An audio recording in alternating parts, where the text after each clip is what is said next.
welcome back to Dicebreaker. I am Matt Jarvis, and today I'm here with a spoiler-free review of maybe 2020's most anticipated board game, Pandemic Legacy Season 0. Before we dive into my thoughts about the new game coming out later this year, it's been a few years since the last Pandemic Legacy, so here's a quick refresher.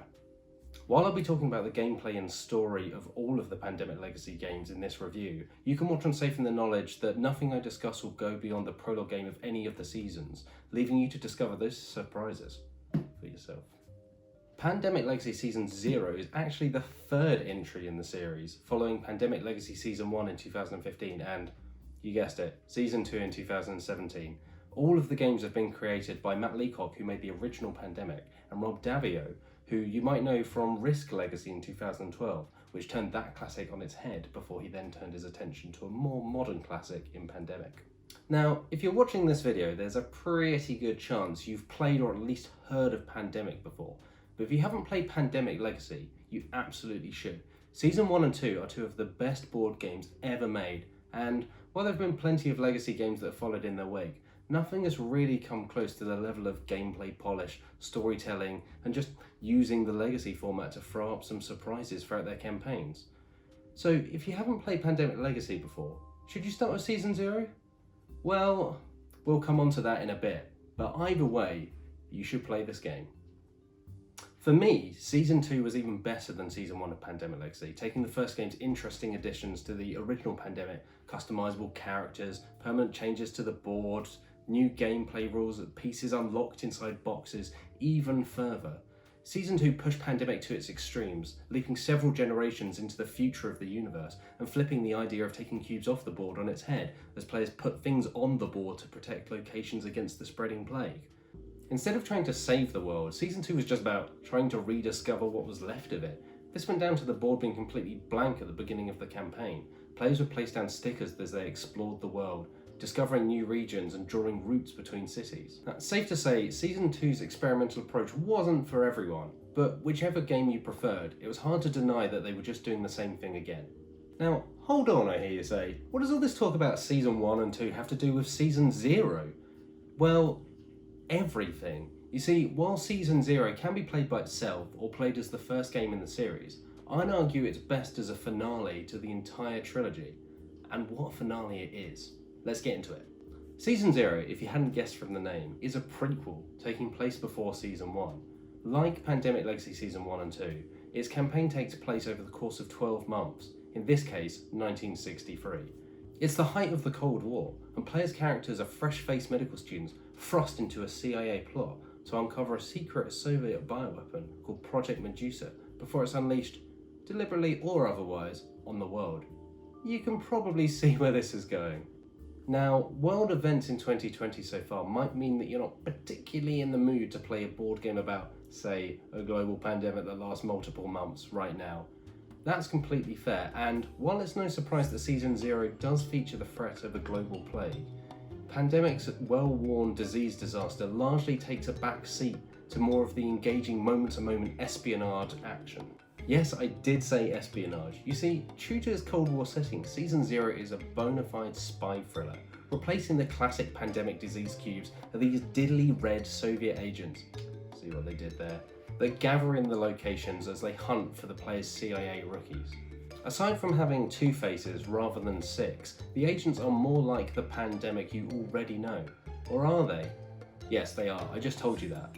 But there are some other new gameplay additions that do make Season 0 stand apart from the rest of the series. Rather than spreading to new cities on the map when they overwhelm a particular location, the agents now trigger an incident, giving you the perfect excuse to announce "there's been an international incident" to the rest of the table.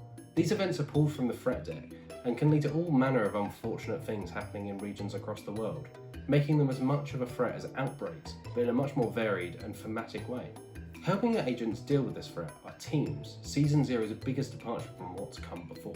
See this small plastic van? It's about to become your new best friend. Teams are made in a similar way to curing diseases in other Pandemic games, by discarding a matching set of cards.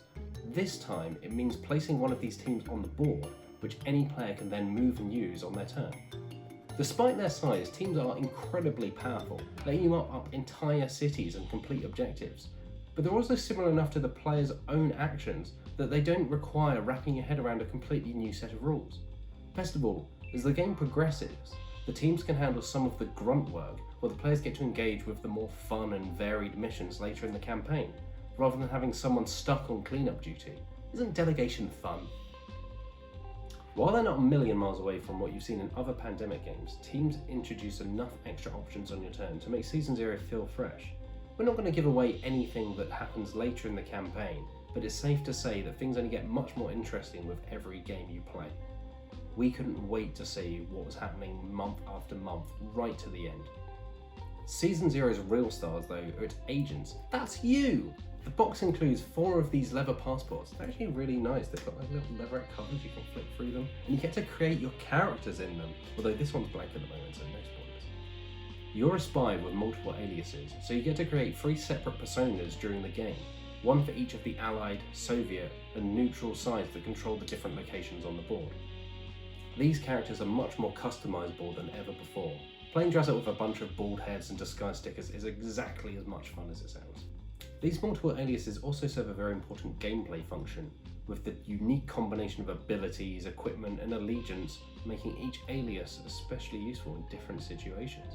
Swapping between characters brings a whole other level of strategy to the game, making Season 0 the most dynamic Pandemic challenge there's been yet. Plus it lets you live out your dream of rocking a magnificent 60s tash. You'll want to start growing that tash too, because this is a game that clearly relishes being a spy thriller. The central plot by Rob Daviau, Matt Leacock, and co-writer Justin Campaignan gleefully pays homage to classics of the genre. Along with stopping the worldwide threat of Medusa, the story opens with a secondary objective of tracking down a rogue US agent, Charles Sabik. You even report back to your M-equivalent CIA handler, Coop, in between missions for a debriefing. The writing knows exactly what it's going for. It's full of pastiche and tropes aplenty, some bits a bit Tinker Tailor Soldier Spy, other bits a bit James Bond, but that doesn't stop it from unfolding some genuine twists and surprises as it goes along. It all sticks the landing too. One particular twist towards the end of the game pays off on a 5-year free game build-up brilliantly, while others drop revelations about the Pandemic verse that have me practically jumping out of my seat with the implications for the previous games. What's especially satisfying about Season 0 is that most of those surprises come with the control of the players themselves. Season 0 introduces a brand new book of events, a bit like a choose your own adventure book that players read numbered entries from depending on their decisions. Different outcomes can occur depending on which objectives are completed or failed, and to what degree or when, as well as more explicit choices made by the players. These decisions and results can have lasting effects on the world and plot, far more so than previous Pandemic Legacy games. Central story beats still advance on a relatively fixed timeline. You'll still get 2 shots at trying to complete a month before it automatically advances you, but the details of the story and entire plot threads can differ depending on the players. Dramatic moments land with an appropriate shock value, while tough decisions feel exactly that. That's because it's not always as easy as picking between option CIA and option KGB either. There's a little Cold War humour for you there. Many of the hardest decisions are made on the board as the players find themselves choosing between progressing the hunt for Medusa or the search for the missing agent Sabik, along with bigger and more demanding tasks later on. As in previous Pandemic Legacy titles, there are multiple objectives each month. While all are possible to complete, sometimes you'll find yourself having to prioritise one, risking failure in others. Though things can certainly get tricky, things are never unfair. While the luck of the draw can still apply here and there as you search for the cards needed to complete certain actions, and occasionally you'll have to take a last turn gamble, Season 0 is much more consistent in its difficulty, particularly compared to Pandemic Legacy Season 2. I played the entire campaign with one other person who's played all of the Pandemic and Pandemic Legacy games, and we only played a second game in 1 month, August, and even that was just because we happened to draw 2 escalation cards on the same turn. Gutting at the time, but nothing we couldn't recover from. In fact, we successfully completed all objectives in 7 of the 12 months, including the final chapter. Not that I'm bragging. It helps that the designers have introduced a 3rd level of completion, Adequate, which you get if you complete some, but not all objectives in a month. An adequate grade advances you to the next month much like a success, but like a failure, you'll get a little extra funding to spend on helpful event cards in your deck. It's well judged as a balancing mechanism, smoothing any frustration of having to repeat multiple months if things spin out of control. Overall, while Pandemic Legacy's narrative elements have never been quite as revolutionary as its gameplay leaps, Season 0 represents the most accomplished storytelling in the series, comfortably placing it in the top tier of narrative board game experiences. And as mentioned before, Season 0 can technically be played as the first game in the series, but its bringing together of gameplay improvements over the last two seasons and the payoff of some of the story moments set up in those games mean that it's probably harder to go back, or should that be forward, to Season 1 if you start here. If you are coming to this after playing the two previous Pandemic Legacy games, you might instead feel a little sense of familiarity. There are once again 8 boxes to open during the campaign and multiple sheets of stickers to crack open when instructed, containing new gameplay rules, components, and story reveals. Season 0 still sticks them where it counts though. One of the biggest surprises in the box left us gasping and giddy with that feeling of discovering a secret hidden in plain sight. While it's hard to say more without spoiling the fun, I can promise that by the time you pop the lid back on for good, you won't be left feeling underwhelmed.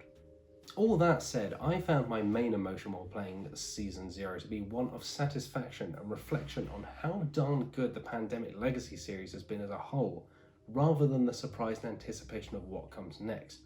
Maybe that's because despite the 0 on the box, this is number 3 in the series, or maybe it's because there have just been a lot of Legacy games at this point. Either way, Pandemic Legacy doesn't really have anything to prove. Rather than setting a new personal best, this is more of just a victory lap. Don't get me wrong, Season 0 is still a fantastic finale, rewarding fans of the series while fleshing out the world and its story, and managing to bring some new interesting gameplay to the table as well.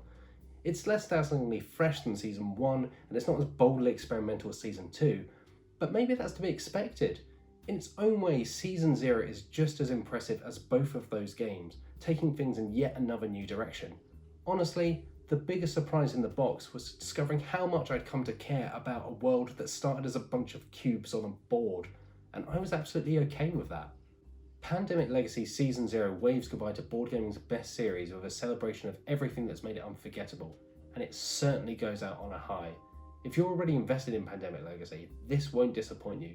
And if you're yet to embark on its journey, make this your final destination, and know that you're in for a hell of a trip. So, that's my thoughts on Pandemic Legacy Season 0.